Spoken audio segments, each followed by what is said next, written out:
Menteri ESDM Sudirman Said telah memberi signal bahwa per 1 April mendatang harga bahan bakar minyak premium dan solar akan kembali diturunkan.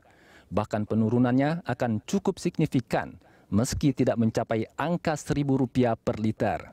Sudirman beralasan bahwa kebijakan penurunan harga premium dan solar tersebut merupakan rasionalisasi dari melemahnya harga minyak global dengan mengacu pada perkembangan harga perdagangan minyak di Bursa Singapura (MOPS) yang trennya turun dalam 3 bulan terakhir. Kebijakan ini juga merupakan implementasi dari skema penetapan harga BBM yang digunakan Kementerian ESDM yang indikatornya merujuk pada realita harga BBM dunia dan nilai tukar rupiah dalam 3 bulan terakhir. Namun kali ini sejumlah pihak mulai memperingatkan pemerintah agar berhati-hati dalam mengeluarkan kebijakan penurunan harga BBM. Sebab pemerintah harus pula menjadikan tren atau kecenderungan ke depan sebagai indikator penentu harga BBM ini. Sebab meski penurunan harga BBM berpeluang menurunkan angka inflasi, namun ada bayang-bayang paradok yang bisa menjadi senjata makan tuan di dalamnya. Pasalnya, beberapa kalangan menilai penurunan harga BBM global bisa jadi telah mencapai titik klimaksnya pada Februari lalu. Dan saat ini trennya mulai kembali merangkak naik. Dan jika kenaikan harga BBM itu ternyata terus melambung dan dana penyangga yang diperoleh saat harga BBM global turun yang dimiliki oleh pemerintah tak sanggup menutupi selisih dari kenaikannya, maka harga BBM di Indonesia dengan cepat akan kembali naik dengan kenaikan yang signifikan pula. Terlebih ke depan, sebagian masyarakat Indonesia akan memasuki hari raya, di mana harga barang dan komoditas cenderung naik meskipun kondisi normal sekalipun. Selain itu, berdasarkan fakta-fakta di lapangan, bahwa kebijakan menurunkan harga BBM ternyata tidak serta-merta menurunkan harga jual barang dan komoditas. Sementara kenaikan harga BBM umumnya langsung dengan serta-merta memberi sentimen bagi kenaikan harga jual barang dan komoditas di pasaran yang berpotensi melambungkan angka inflasi. Mereka berpendapat bahwa saat ini harga BBM yang stabil lebih aman dalam mengamankan kondisi perekonomian ketimbang adanya fluktuasi berjangka pendek seperti yang terjadi saat ini. Benarkah demikian? Tentu masih akan diuji dengan berjalannya waktu nanti. Pemirsa, untuk memperbincangkan kebijakan pemerintah yang akan menurunkan harga BBM termasuk premium dan solar pada bulan April, kini telah hadir di studio pengamat perminyakan yang juga Direktur Eksekutif IRES Marwan Batubara, dan kami juga mengundang Anda untuk ikut berpartisipasi melalui SMS di 0811 83335551 dan layanan telepon di 021529 00310 yang nomor teleponnya nanti akan kita tayangkan beberapa kali di layar. Saya langsung ke Pak Marwan Batubara. Pak, ini kalau kita bicara soal rencana pemerintah untuk menurunkan harga BBM, bukan hanya Pertamax, tapi juga termasuk juga premium dan solar pada 1 April, apakah ini kebijakan yang tepat untuk saat ini? Saya kira tidak tepat seandainya jumlah penurunan itu sama dengan selisih dari harga minyak dunia atau mengikuti harga minyak dunia yang ada. Tidak sebesar itu mestinya. Dalam 3 bulan yang lalu kan diperoleh rata-ratanya berapa, lalu kalau itu langsung dipakai untuk menurunkan jumlahnya itu terhadap harga BBM, saya kira itu bukan langkah yang tepat. Bukan langkah yang tepat. Artinya sebetulnya memang layaknya untuk diturunkan, tapi angkanya sebetulnya yang harus dicermati. Betul. Kalau soal turun karena memang ada peraturan yang menjadi rujukan, mau tidak mau pemerintah harus melakukan, dan itu ada di Perpres 191 2014 atau Permen SDM nomor 39 ya 2014. Jadi peraturan itu menyebutkan memang harga BBM akan ditetapkan awalnya tiap bulan lalu berubah menjadi 3 bulan sesuai dengan perkembangan dari harga minyak dunia dan nilai tukar rupiah terhadap dolar. Jadi formula itu yang menjadi dasar turun naiknya harga BBM dalam 3 bulan setiap 3 bulan yang akan ditetapkan oleh pemerintah. Itu peraturannya mengikat atau sebetulnya agak fleksibel? Artinya gini, tidak ada dampak hukum apapun sebetulnya jika memang pemerintah tidak melakukan itu?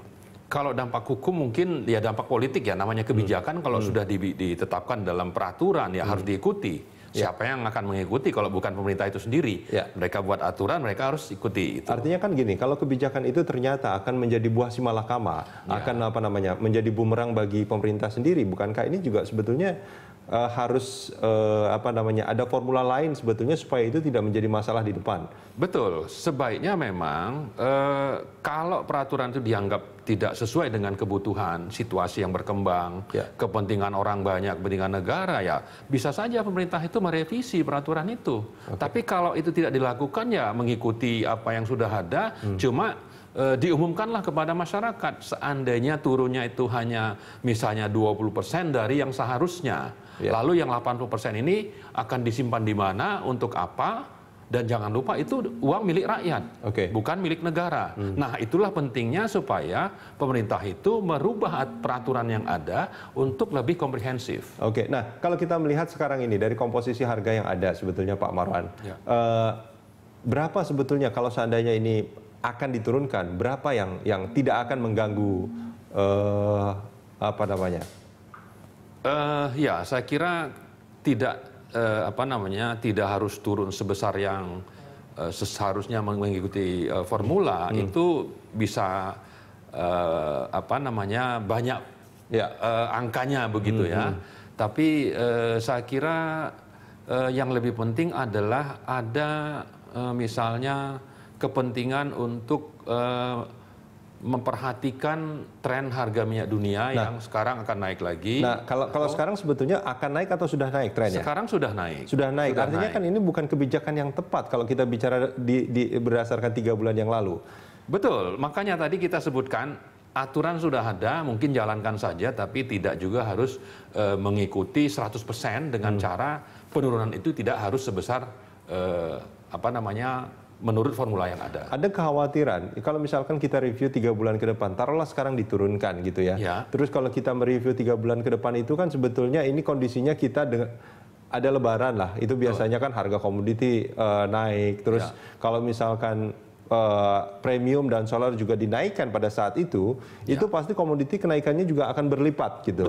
Nah ini kan juga akan menjadi masalah sebetulnya. Ya itulah sebabnya tadi saya kira sangat penting bagi pemerintah supaya tidak menurunkan sebesar formula yang ada, tapi pada saat yang bersamaan menyimpan selisih tadi untuk mengantisipasi nanti bulan Juli 3 bulan dari sejak 1 April itu karena tren minyak dunia itu sedang naik, lalu ada situasi ekonomi lebaran yang selalu akan ada inflasi, maka pemerintah memang tidak perlu menurunkan terlalu besar, lalu gunakanlah uang yang menjadi milik masyarakat tadi untuk membuat supaya harga itu stabil. Itu namanya apa? Dana apa itu? Dana stabilisasi. Dana stabilisasi. Betul. Dana stabilisasi ini juga sebetulnya sesuatu yang memang sudah diamanatkan atau belum? Belum. Sementara kalau di banyak negara di dunia itu penggunaan dana stabilisasi itu merupakan hal yang umum. Maka kita memang perlu merubah formula tadi atau peraturan yang ada tadi untuk juga mengakomodasi kepentingan perlunya pengaturan soal dana stabilisasi. Artinya kan sebetulnya gini, dengan aturan Perpres tadi yang 191 itu kan sebetulnya membuat perekonomian kita dalam hal ini harga BBM itu sangat rentan sekali terhadap perubahan pergolakan harga minyak dunia. Betul. Memang bisa saja maksudnya itu seperti yang diterapkan untuk Pertamax. Itu sudah biasa. Kalau Pertamax itu tiap 2 minggu kalau saya tidak salah itu akan direview kan? Betul, dan itu sudah berjalan bertahun-tahun. Mungkin tadinya maksudnya itu ingin menerapkan seperti yang terjadi pada Pertamax. Cuma masalahnya di situ ada unsur subsidi, ada faktor lain yang mungkin menentukan inflasi karena volumenya besar, sehingga awalnya pemerintah menerapkan Perpres tadi. Premium dan solar masih disubsidi atau hanya solar saja? Ya bisa saja nanti masih ada atau dihilangkan sama sekali. Nah kita tidak tahu bagaimana apa yang menjadi kebijakan pemerintah. Kalau memang cukup rendah ya bisa saja tidak perlu ada subsidi. Cuma tadi kalau memang di dalam APBN sudah ada dana subsidi ya, ini tidak perlu juga lalu dipakai untuk yang lain. Bisa saja disimpan untuk sementara sebagai persiapan kalau nanti harga minyak dunia kembali naik. Oke, kalau kita melihat tadi soal APBN juga, APBN kita ini kan sebetulnya defisit ini. Betul. Nah, dengan menurunkan harga minyak, gitu, oke, mungkin sekarang tidak masalah pada saat diturunkan. Tapi dengan tren harga minyak dunia yang terus ke atas, bukankah ini akan menjadi masalah sebetulnya bagi APBN ke depan? Betul, karena memang subsidi yang ada itu sangat minim, premium malah juga sudah tidak disubsidi. Maka kalau terjadi lonjakan harga minyak dunia yang sangat besar, lalu pemerintah ingin supaya itu stabil, sementara di APBN sudah tidak ada, ini akan jadi masalah.